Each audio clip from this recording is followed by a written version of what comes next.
the culture of cults and fraternities that are ravaging Africa. Yes, serious talk.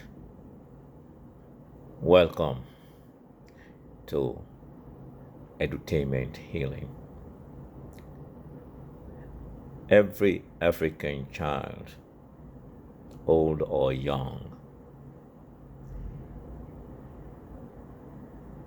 are still and continue to be traumatized by the traumas of years, from the Berlin Conference to the genocidal transatlantic so-called trade, to the impact of the European tribal wars, first and second, to the Cold War, another version of Scramble for Africa,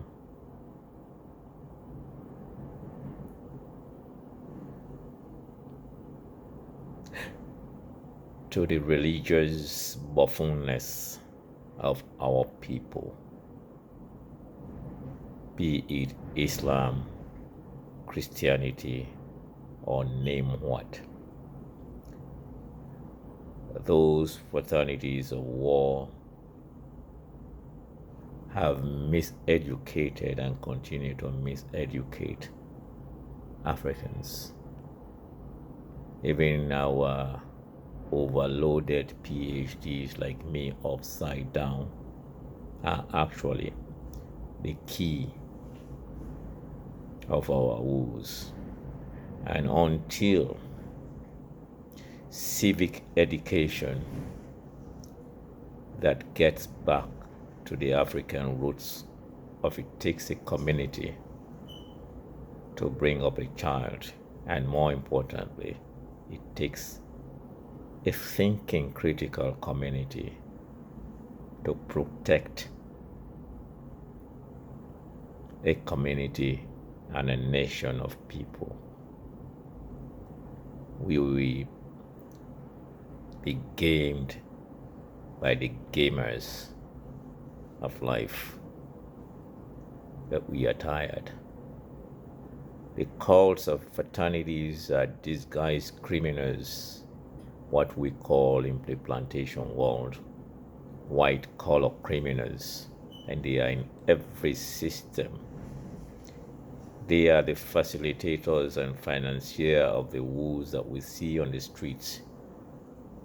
They are burning down, the garbage spreading, the political torments, while they sit behind their golden mansions, sipping wine, blood wine, and laughing as the ordinary people kill and torment one another, all in the name of protecting the powers that may be. Yes, and simple conversation within us, the Catholic fraternity. I've had a moment to have a brief conversation in presence of a Catholic priest about the untold atrocities and womanization of the fatherless, bornless fathers in my own backyard,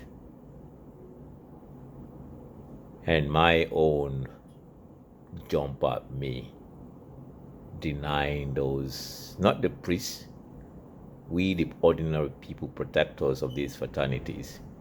And it is an open secret that even African bornless fathers have been bawling and spraying their bowels and having children all over, having multiple wives. Yes, the sagas of so-called fatherhood and sisterhood, monogamy, where people say the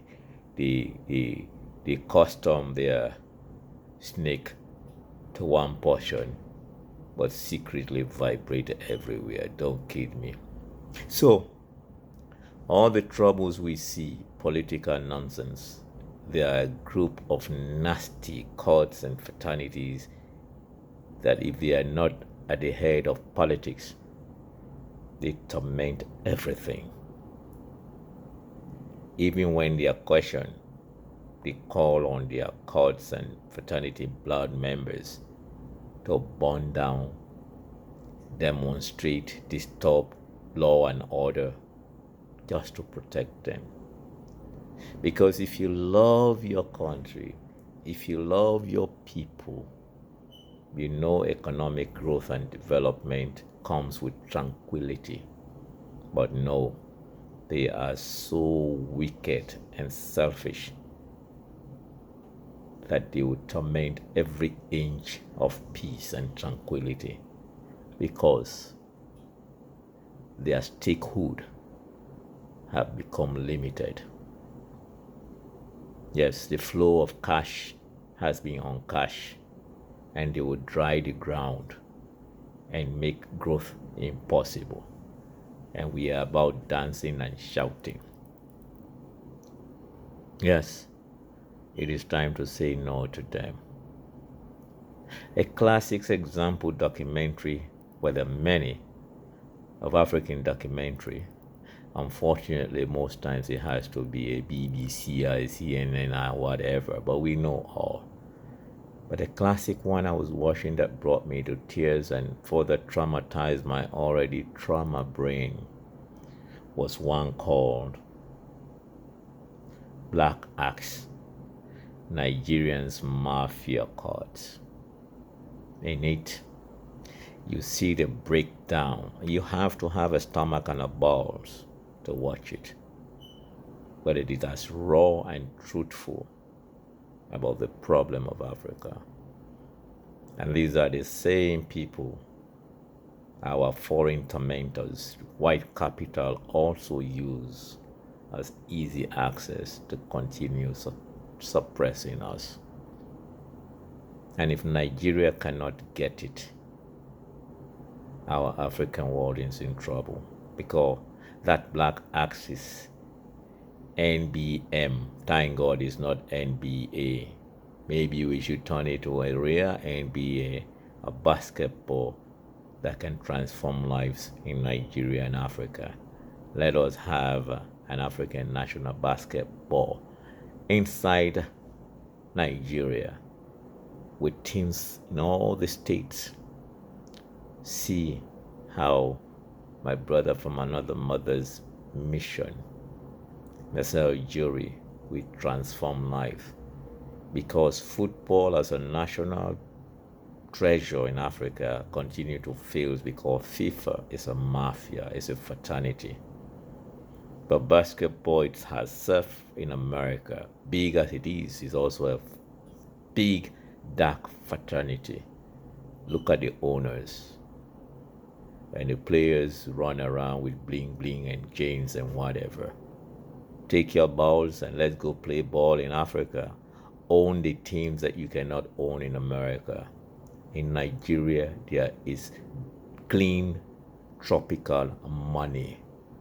Professor Umar, don't you think like how you think that we have the money in America? Are you kidding me? There is money in Africa and there is population. Let us start with sport. Michael Jordan, Shaquille O'Neal, Charles Barkley, all you ranting, follow the footsteps of Mr. Ujiri.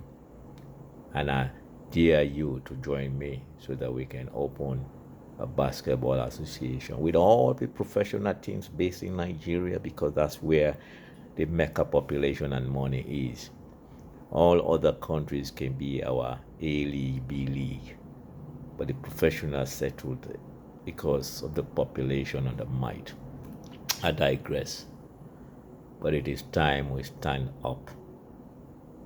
Cry Freetown was one. We see in Rwanda, and they are good to talk about African genocide, African crime. But who are the gunners? Who are supplying the guns? the landmines, who are creating the walls, who are digging and digging and digging and digging. But only our global Africa can undig the dig. And it starts with a pioneering sister from another mother. I love that woman. And I'm going to propose to woo her, the Right Honorable Prime Minister of Barbados, Honorable Mia Montley, the unapologetic global giant for social justice. I've got your back. And we better cover her back, because white capital might be watching. I won't be surprised they are going to appoint her very soon to head something in the United Nations. On United Nations. But the cost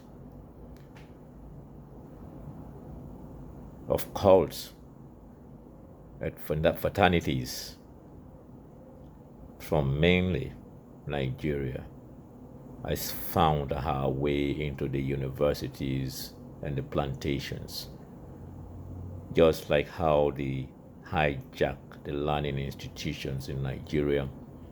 They are now in the West. Yes, we have to expose them. And these are the people who run around pretending that they are Pan-Africanist when they are nothing but agents of evil. Fraternities needs to be crushed. And it is time Africans utilize their monetary value, because money talks, and money is the only language that the white privileged fraternity tormentors understand. Red inking Africa for a global disease is because we are not speaking with our money. Why wait to impose sanctions or travel ban on UK or any country that, without consultation, inconvenient African travel? Why wait? China will not wait. And now when the monetary consequences have hit Boris Johnson's balls, he unballs the red alert on Nigeria and other African countries. Because let's face it, Nigerians are the most important tourists that visit and shop in England. Yes. And when the cash dries, the English tea evaporate.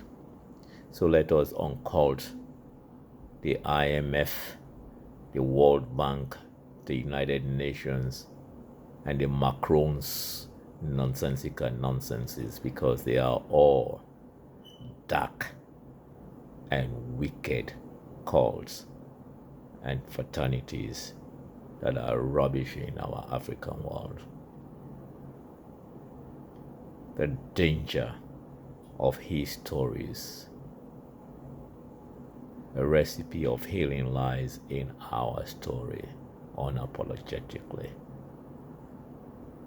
As we continue, coronavirus has shown the backside, the dirty backside. You know how the backside is disrespected? How many of you wipe your backsides properly? Well, let us wipe the backside of cults and fraternities.